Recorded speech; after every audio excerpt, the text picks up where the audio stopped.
5 essential kinds of service that everybody can do, whatever their path, wherever they find themselves in the world. And nobody need ever feel that any of their actions will be wasted. I had a friend who had a drip from a radiator in her house and started to catch it up with towels and bowls and thought, oh well, this drip will go away. It didn't get more intense, and it didn't go away, and it actually started to eat away the floors, and eventually, while she was away, a whole floor in her house collapsed. What I'm saying is that every action that you do out of love and compassion has an immense force and a blessing behind it far greater than anything you or I know.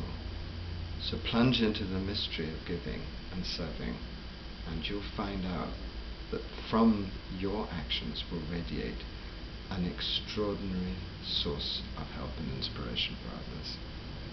So what are these 5 different kinds of service? What are they? I think the first kind of service is service to the divine in whatever way you understand the divine. It doesn't matter what religion you are, what faith you are. It doesn't even matter whether you have a faith. I think all of us at one level or another believe in something larger than ourselves, which we call God, or we call the void, or we call spirit. Whatever we call it, doesn't matter.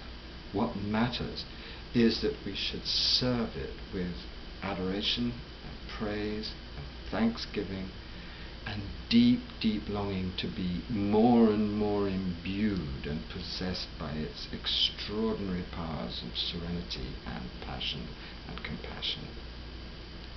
And if you serve the divine, as I call it, in this way, what will happen to you is what happens to all beings who open up to this kind of service.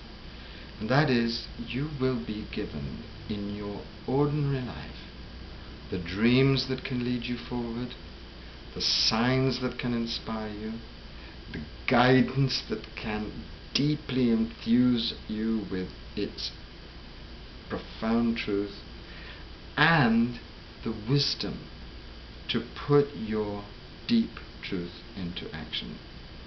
That will flow from the divine mercy towards you. That will flow from the divine mind into your mind. That will flow from the divine heart into your heart. The divine wants this transformation. The divine knows that we are capable of it.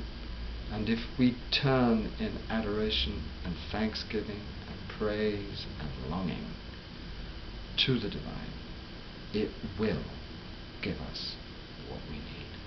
This has been my constant experience.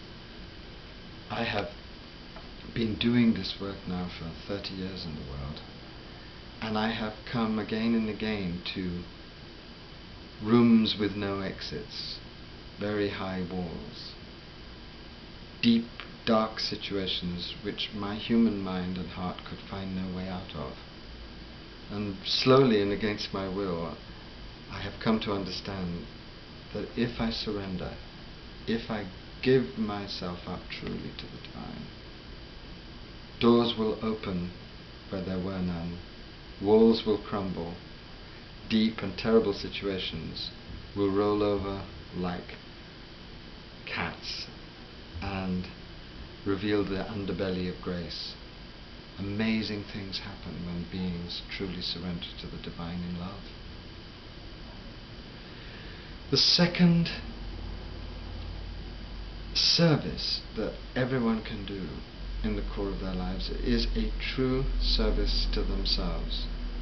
By this I don't mean the kind of narcissistic self-pampering that is unfortunately very widespread in the New Age, the so-called New Age, which is astonishingly un-new in so many of its obsessions. This narcissistic self-pampering has nothing to do with the kind of service to oneself that I really propose.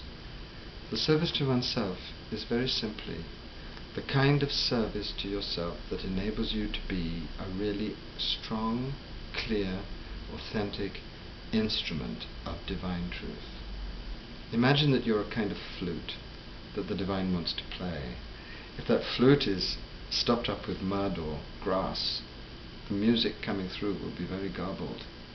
But if you do the work calmly to remove that grass and mud, then the divine music can come transparently and lucidly through you and do extraordinary work in the world.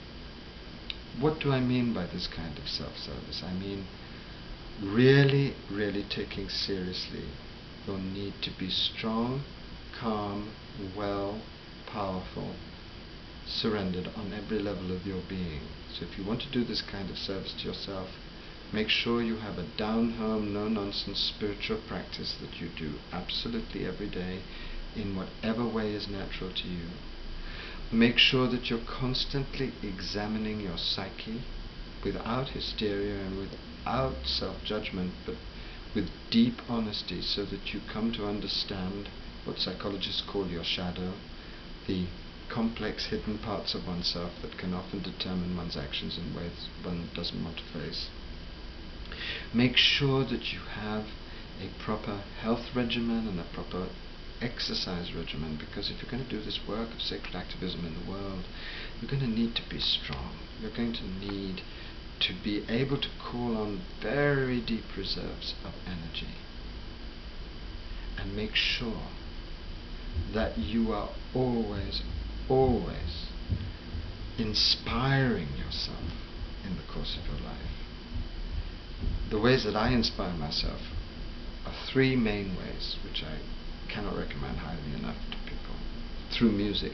I love music of every kind, especially opera and classical music, but whatever music gets you truly ecstatic and joyful, see that your life is filled with it, so that you can be renewed at the deep spiritual level for the struggle ahead.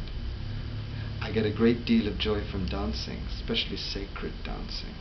But dancing of all kinds for me is a way of really entering into the dynamic divine energy and of forgetting the mind and forgetting the problems of the world and plunging in to the source of energy itself. So I find that a hugely powerful way of renewing myself and cleaning out the flute so the divine can play music through it. And the third thing that I find I need is to have a constant supply of mystical texts, of great spiritual poets. I think of all the great poets of the world that you can turn to for deep spiritual inspiration, Rumi is perhaps the most profound. For me, he is the Shakespeare of the soul. And if you haven't discovered Rumi yet, go out and buy a book of Rumi and take this huge, glorious force of divine passion into your heart, and you'll find that he will inspire you beyond your imagining, whatever path you're on, because he really knows what love is and what love costs and how love burns in the heart and how divine love, when you awaken it, reveals vision after vision of beauty and glory and power in the world. So that second service is very important, because you've got to be psychologically, spiritually, emotionally, soulfully inspired to do the work of sacred activism. And paying attention to yourself in that sense and with that intention is absolutely essential to the work ahead.